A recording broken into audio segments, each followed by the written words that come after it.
All right, this is the farminghumans.com 2023 American Inequality video monologue. Basically, I'll be reading my hip-hop single release, American Inequality, from May 19th, 2023 blog post, which contains a summary of last year's Farming Humans edition. Today is the 18th. I will now read the blog post. American Inequality, May 19th, 2023. American Inequality is my 44th official release. This song is edutainment or educational entertainment, which is music that teaches you. The song is intellectual rap about American economic inequality. The song was self-recorded, but mixed and mastered by Keanu. The beat is from Tantu, and the cover art is made by Artwork Gang from Fiverr. I made a post about American inequality last year, and the blog post for it is on ericleo108.com and was the demo of this song and then the treatise about the problem. So I have a blog post on ericleo108.com that's the old demo for American Inequality, the song, and has a treatise. So this is the update for that. I planned on updating it every year. I'm in graduate school or write a book with the original post themes. You can find the last edition of my take on American Inequality at farminghumans.com, or on the blog you can click here for the 2022 edition. This release is the 2023 edition. Since I'm not in graduate school yet, I haven't added much to the plot / details, but the concept is still here and will be reviewed. This will be an abridged version with new revelations. I will discuss the main points of the American Inequality 2022 post and give an explanation that will clarify the lyrics. YouTube Shorts. You can get the information presented here through short form video from various creators by watching my farminghumans.com YouTube Shorts playlist, which will better detail and explain the information presented here. Most of the points I make here and reference can be found and enunciated in the YouTube playlist. Qualifications. Why should you listen to me? I graduated magna cum laude with a degree in sociology from Eastern Michigan University. I took a class and received an A in college on a course about writing history. I keep up with current events, and I have a reputation to build and uphold. Even if I don't make it into graduate school this year, I'll keep trying, and I need to stay correct, intuitive, and current to make an impression in academia. I really can't wait to apply sociological theory to the issues I discussed here. I have been accepted to a master's program in sociology at Western Michigan University, but it's still unknown whether I'll be able to afford to attend, seeing as I don't have housing and I need to be awarded my FAFSA, which hasn't come in yet. I also self-published my book 108, The Story of Discovering Earth's Consciousness, which is a non-fiction and autobiographical book. Who rules America? First of all, have you ever wondered who rules America? Well, the very question is answered by William G. Domhoff, a leading social structure sociological researcher at the University of California, Santa Cruz. His experience and conclusions are more valuable than mine and worth looking into, but to summarize, corporations rule. To be specific, corporate CEOs wield immense power. I say it best in my song, Had Enough. It's a CEO fraternity, the CFR logistically. The CFR is the Council on Foreign Relations. The CFR is the Council on Foreign Relations. Although America is a democratic republic, it functions as an oligarchy where a group of wealthy individuals rule. Basically, how our government functions is a corporation wants something done, so they fund a politician and write bills. Those politicians are then sympathetic to corporate wishes because that's where their donations and livelihood comes from. The corporation then writes a bill that is presented by their politician, then fund a public relations campaign to get support. And if it doesn't work the first 10 times, they'll keep trying until they succeed. Sure, special interest groups and communities do get laws passed, but this is the exception and not the rule. It's mainly corporations. If you look at 2022's edition post, you'll find a graph showing the average individual, economic elites, and interest groups' effectiveness on government policy. The average individual has a flat effect where the wealthy and special interest groups have a kind of linear effect where the more support you have, the more likely the bill is to get passed. Like George Carlin said, it's a group of powerful individuals working in their self-interest, which creates a conspiracy of interests. Adam Conover discusses this in his content. Adam Conover discusses this in his content, talking about corporate consolidation and the power it gives to individual CEOs. This is also in the YouTube farminghumans.com shorts playlist.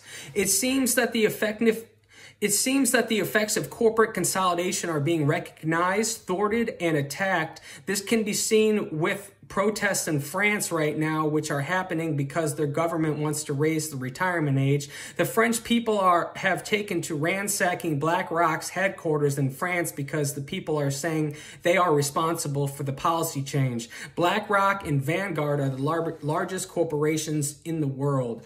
Buckley versus Vallejo. Ever since the court decision, Buckley versus Vallejo, wages haven't kept up with productivity and the minimum wage has remained stagnant while costs have skyrocketed. To recap, America is so entrenched in corporate rule, healthcare is privatized, and we spend 1/5 of all spending on defense because it makes corporations a whole lot of money. Corporations and the wealthy can buy elections because money is speech. There's a direct relationship between how much marketing a candidate does and their likelihood for winning. Those that can pay to familiarize themselves with the public win, and corporations have the money to make that connection between the politician and the voter happen. Read Noam Chomsky's Manufacturing Consent for more. Socialism. Capitalists have to blame socialism for economic problems and disparities because recognizing how capitalism really functions would show it's flawed based on luck and inherited wealth and not based on merit. Socialism is simple. It's workers' rights over production, which capitalists sneer at because it minimizes their control and importance. Capitalists claim it's the poor who don't work, but it's the exact opposite. It's the exact opposite that is true. The wealthy don't have to work, period, let alone hard. All you have to do is make wise decisions with your money.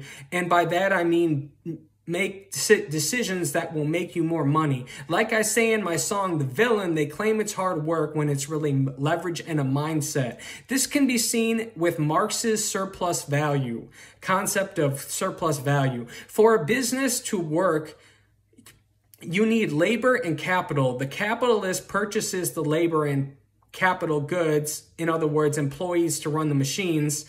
The money the business makes minus the labor and cost of goods goes to the owner. That's called surplus value. And the owner does not have to work for it. All he has to do is have the money to buy labor and the capital goods. If you watch a season of Shark Tank, you'll see how capitalists really think and act. They say all the time, I make my money work for me, because the truth is you don't get wealthy from working. You can get rich from your labor, but Elon Musk and Jeff Bezos and the like didn't get where they are through earned income. They made their money through capital gains, which the American government literally calls unearned income. You work to make a living, and America doesn't have a labor shortage. It has a living wage shortage. Real capitalism. Capitalists have to say it's socialism because otherwise it's the reality that it's the current capitalist system that doesn't allow the individual to live, let alone thrive, and creates rampant inequality. The truth is, from Adam West to Mark Cuban, as you will find in the YouTube Shorts playlist, the reality is capitalism requires government intervention from wealth becoming too consolidated. It's literally the job of the government to break up monopolies and raise the minimum wage. But things like that don't happen, and capitalism goes unchecked and out of control because corporations can basically control the government through lobbying and because money is speech. This is why we desperately need to get money out of politics. There is hope. For example, AOC has recently introduced a bill to prevent Congress from trading stocks. The truth is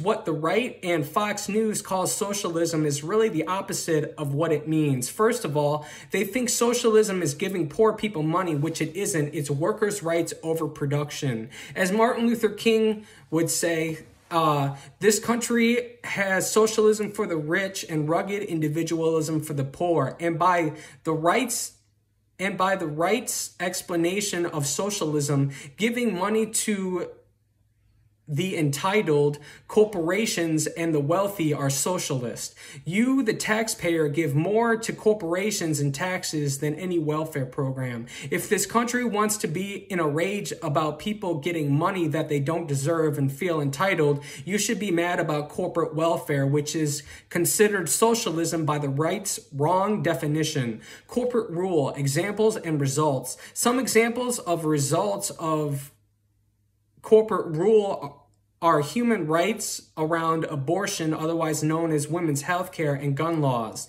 It's clear we have such a problem with mass shootings because America is a militaristic nation and the gun manufacturers again want to make more money, so they have lobbied the government through the NRA to make guns so available they're the leading cause of death in children in America. Another example is the East Palestine, Ohio train derailment. The truth is this is endemic to the way the industry works. The union tried to warn Norfolk Southern and other train companies that rails were unsafe and suggested new rails and braking systems.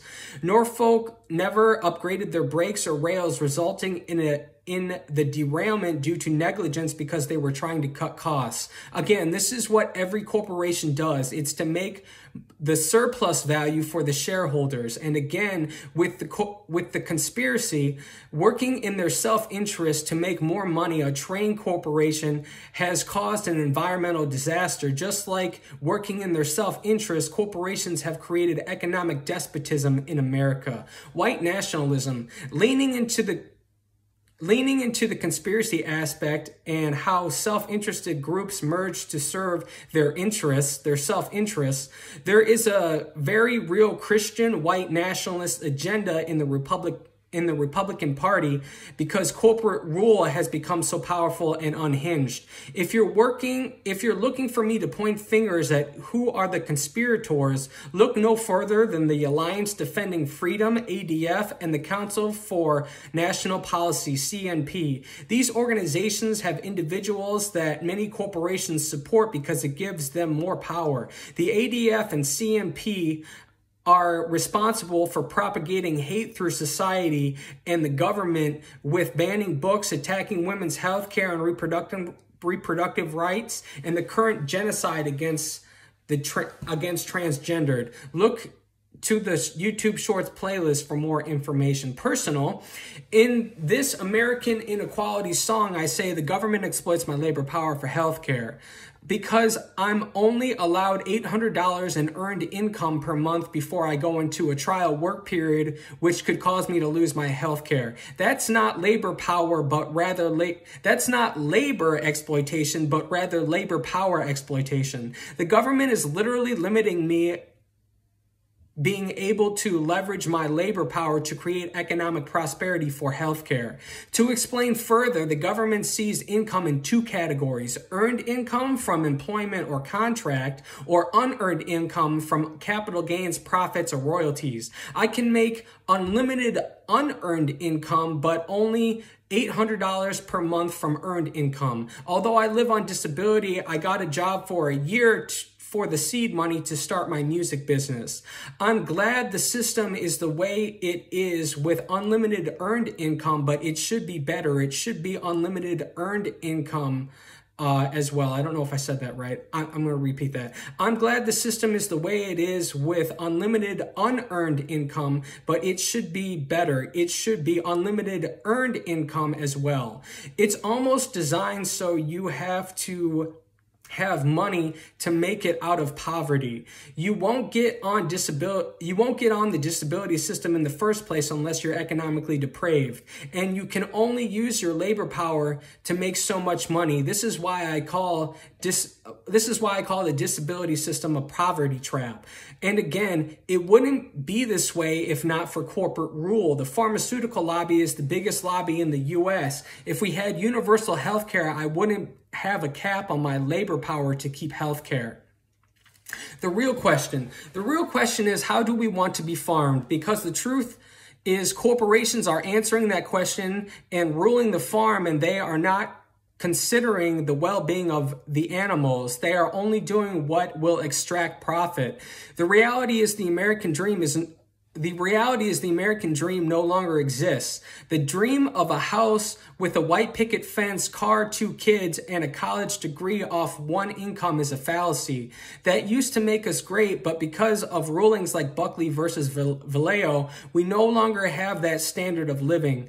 It's George Orwell's Animal Farm, where the pigs are changing the rules and can control the farm, but are you just going to give power to them, which, as an example, oil corporations would be the pigs in this scenario, or do you want to be self-governed? If you want to take back control, there are some ways you can help to make a more democratic government and economy. You should support a graduated tax code. It used to be the poorest Americans paid 10% or less, while the wealthiest paid 90% before Reagan. But now with the Bush and Trump tax cuts, the average American pays a higher tax rate than billionaires. If you want things to get better, you should be supporting only candidates that support universal health care. You should join, start, support, or help build a union and support bills that get money out of politics and continually make the internet more free and open. In conclusion, labor and subsequently the people have lost power because money is speech. Not only does the American dream not exist, the average American can't afford to live because capitalism isn't being regulated like it should. There's a merger between the